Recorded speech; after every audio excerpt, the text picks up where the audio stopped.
Sebagai negeri tropis yang terbelah garis lintang khatulistiwa, beragam satwa hidup dan menjadi endemik di negeri ini. Namun beberapa di antaranya justru mulai menghadapi ancaman kepunahan karena perburuan liar maupun pergeseran fungsi habitat alami mereka. Perjalanan kali ini, saya akan bergabung dengan tim International Animal Rescue untuk melepaskan salah satunya. Selamat siang dari Gunung Sawal. Petualangan saya kali ini bukan sekedar mau menikmati pemandangan aja, tapi saya punya misi, yaitu untuk merilis kukang kembali ke alam bebas. Jadi sekarang kita harus mendaki dulu sampai ke ketinggian 800 meter. Kawasan Suaka Marga Satwa seluas 5.400 hektar ini masih memiliki kondisi hutan yang lestari dan jauh dari eksploitasi manusia. Proses pelepas liaran satwa tak bisa sembarangan. Sebelum melakukan pelepasan hewan, tim konservasi biasanya melakukan pengecekan lokasi secara berkala untuk menilai sebuah area cocok atau tidak sebagai habitat baru bagi si hewan liar.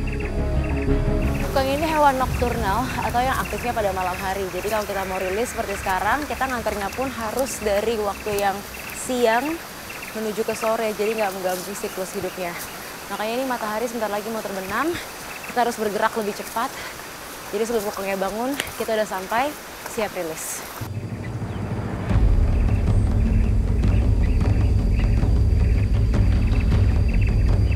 Tak hanya menjadi habitat kukang, Gunung Sawal juga masih menjadi habitat macan tutul.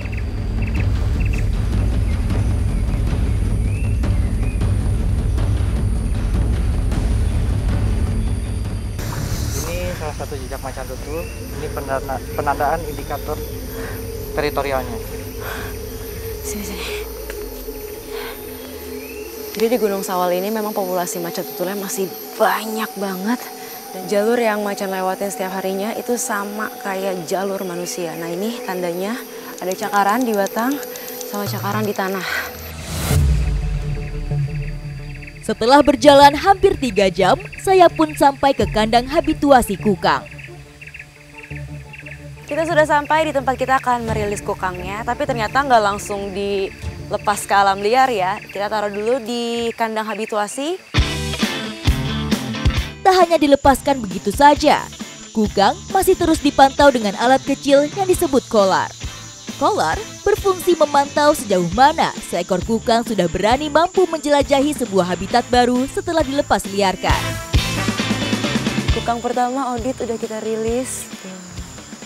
Jadi dipancing pakai bambu, nanti dia jalan masuk ke kandang habituasi.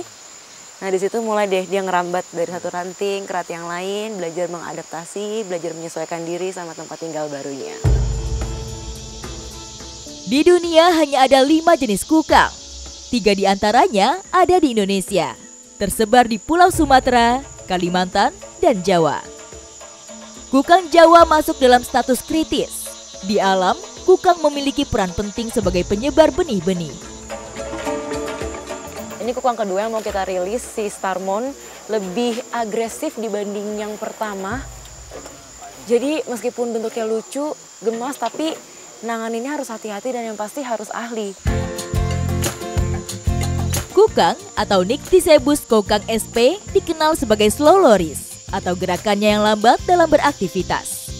Hewan nokturnal ini mampu menjelajah hutan hingga 8 km saat mencari makan di malam hari.